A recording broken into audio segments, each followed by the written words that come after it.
Hello friends, welcome to my YouTube channel. हम जो नाट्यशास्त्र का रस नवरस से हम पहले किया था, जो प्रथम था, जो फर्स्ट था, वो हमने किया था, वो था सिंगार रस। नवरस का पहले रस है सिंगार रस।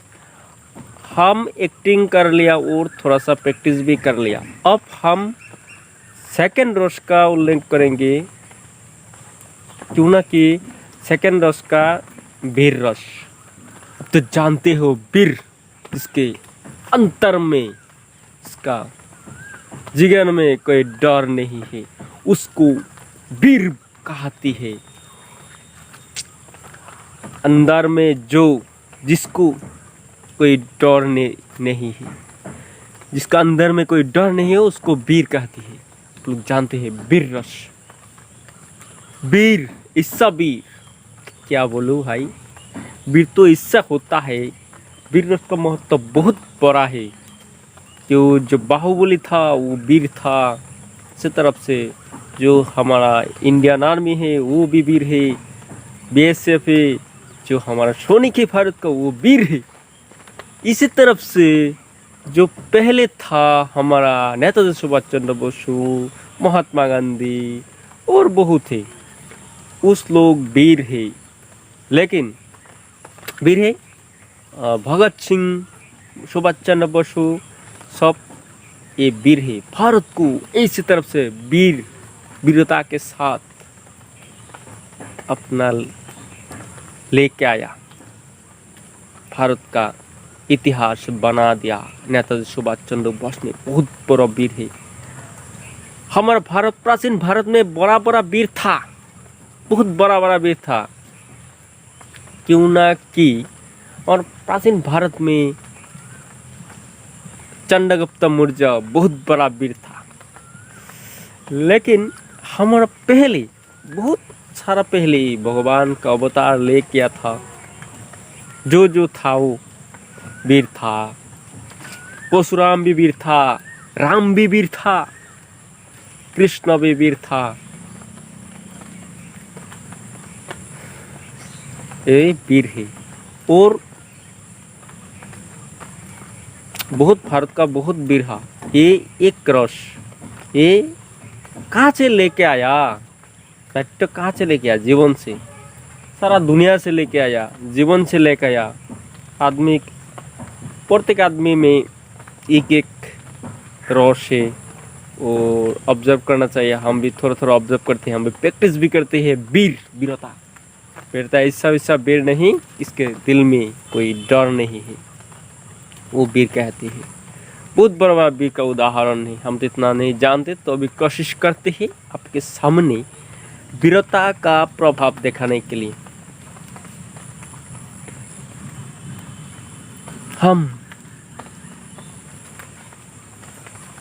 हम इस काम करके दिखाऊंगा।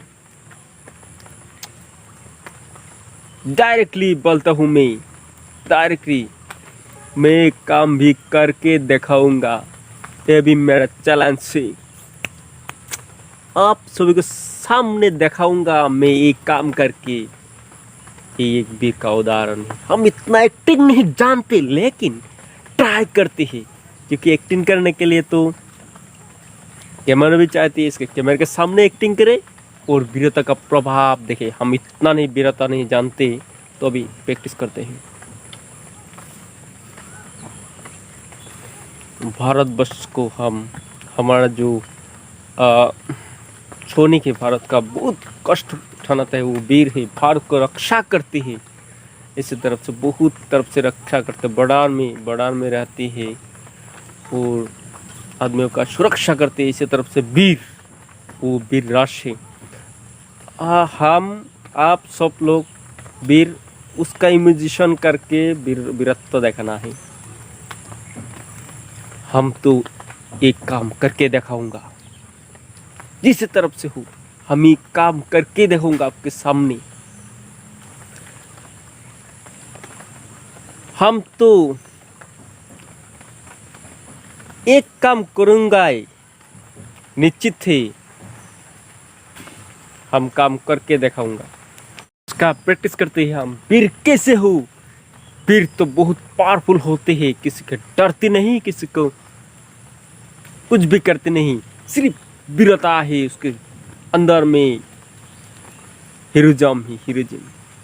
जो हीरो होता है, आप लोग जो देखते हैं वीर, यूं ना कि वीर हीरो होता है। जो हीरोइज्म जिसके पास है वो भी वीर है, वीर जिसके पास है वो भी हीरोइज्म है। जो भी हो जाए हम तो, लेकिन वो तो कर्म करके दिखाऊंगा आपके सामने, ये पक्का है, हम दिखाने वाला है। देखिए बारिश भी हो रहा है, अब इतना एक्टिंग नहीं कर सकते, तो भी हम प्रैक्टिस करते हैं। कैसे करते हैं वीर? बहुत सारा उदाहरण दिया आपके सामने, आप लोगों के सामने। अब मैं प्रैक्टिस करने के लिए ट्राई करता हूँ। वीर, वीर बहुत प्रकार का होता है। वीर बहुत प्रकार का होता है। वीर बहुत तरफ से वीर वीरत्व दिखाता है। वीर जैसे बाहुबली में दिखाया था, जैसे भारत का हमारा सैनिक है, उस लोगों ने वीरता दिखाया, हमारा भारत को रक्षा किया, युद्ध क्षेत्र से रक्षा किया। जिस तरफ से हो बहुत कष्ट उठाना पड़ा, उस लोगों को बहुत कष्ट उठाना पड़ा, लेकिन भारत को आज़ादी दिलाई, भारत को रक्षा किया। ऐसी तरफ से भगत सिंह बहुत वीरता का एक उदाहरण है। भगत सिंह अभी मर जाए लेकिन अपना संकल्प नहीं टूटेगा। भगत सिंह मर जाए लेकिन उसका संकल्प कभी तोड़ नहीं जाएगा।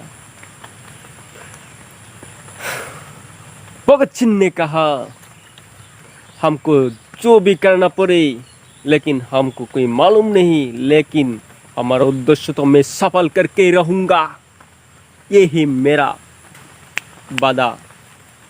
जो भी हो हम तो हमारा उद्देश्य सफल करके रहूंगा, क्यों ना कि मुझे मृत्यु वरण करना पड़ेगा। हम तो हमारा उद्देश्य सफल करना चाहेंगे, जो भी हो जाएगा हम तो हमारा उद्देश्य सफल करना चाहिए। नेताजी ने बोला था, वो एक वीरत्व का प्रभाव उदाहरण ही। नेताजी ने बोला था, क्या बोला था? इससे बोला था, जो महात्मा गांधी और नेताजी दोस्त एक साथ में था, वो नेताजी महात्मा गांधी का एक साइड क्या था, जो अच्छे तरफ से व्यवहार करके स्वाधीनता दिलाता था, लेकिन नेताजी तो समझ गया, लेकिन ऐसे नहीं होगा, मेरा कर्तव्य फाक हो गया, मैं आपके साथ नहीं रहूँगा, अब आपके कर्म आप करें, हमारा कर्म हम करें। इसलिए नेताजी अपने उद्देश्य के लिए जो भी हो जाए, जैसा हो जाए, हम तो ठहरने वाला नहीं है, हमको कोई रोकने वाला नहीं, हम हमारा उद्देश्य सफल ही करेंगे। भारत को स्वाधीनता दूंगा, जो भी हो जाए, हमने जितना कष्ट उठाना पड़े पड़ो हमको, लेकिन हमको चाहिए भारत को स्वाधीनता देना चाहिए। इस तरफ से वीरत्व दिखाया था नेताजी ने, और इतना कष्ट उठाना पड़ा, लेकिन वो भारत को स्वाधीनता दे के चला गया। बहुत कष्ट उठाना पड़ा, उसने गया था। चलो फ्रेंड्स, नेताजी को इतना कष्ट उठाना पड़ा, लेकिन उसका उद्देश्य अटूट रहा।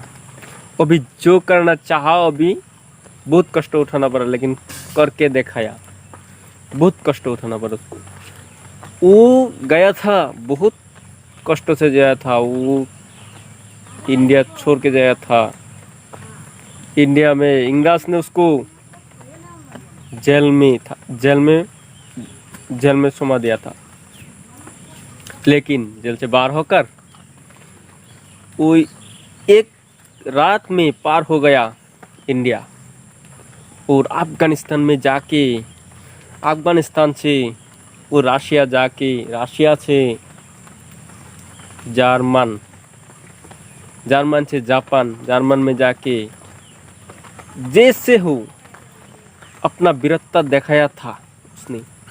बहुत कष्ट उठाना पड़ा उसको, लेकिन ये एक उदाहरण है वीरत्व दिखाने का नेताजी का। और क्या हिटलर इतना खतरनाक था, हिटलर इतना खतरनाक था, लेकिन उसने हिटलर को मनाया हमारे भारत के लिए। भारत लोग को छोड़ दो, भारत को ट्रेनिंग दो। फिर भी बाद में भारत से लेके गया था जापान में, जाके ट्रेनिंग देके इंग्रज से लड़ाया था नेताजी ने। वो एक डायलॉग बोला था, तुम मुझे खून दो, मैं तुमको स्वाधीनता दूंगा।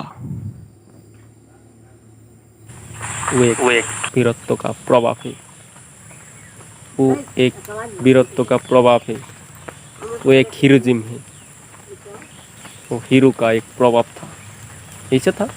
लेकिन हम भी ट्राई करते हैं, आप लोग भी करो, हम भी प्रैक्टिस करते हैं, आप लोग भी करो। और है नवरस में, नाट्यशास्त्र में बहुत प्रकार का है, रस नरस का है। और बहुत नरस में जो सिंगार रस, वीर रस, करुणा रस, रुद्र रस, सब रस आता है हमारा संस्कृत से। इसलिए हमारे संस्कृत को भारत में प्रभावित करना चाहिए, भारत में, संपूर्ण भारत में फैलाना चाहिए। हमारा संस्कृत भाषा बहुत पुराना भाषा है, इससे जो दुनिया में जो भी आया है सब संस्कृत से आया है। और हमारा भाषा भी विश्व में छोड़ना चाहिए, विश्व में प्रचार करना चाहिए। हमारा संस्कृत भाषा से सब कुछ हो रहा है। आप जो भी अच्छी तरफ से गीता भागवत जो भी हो, हमारा पुराण जो भी हो, जो भी पढ़े अच्छा से, आपको ज़िंदगी में कोई खतरा नहीं आएगा, सब कुछ समझ जाएगा। मैं इसे बोला। Thank you. हम तो बेंगलुरु लोग के अच्छी तरफ से नहीं प्रैक्टिस, हम हिंदी अच्छी तरह इतनी अच्छे से नहीं बोल पाते, लेकिन फिर भी ट्राई करते हैं। हम लैंग्वेज ठीक करने के लिए प्रैक्टिस भी करते हैं। Thank you, bye bye.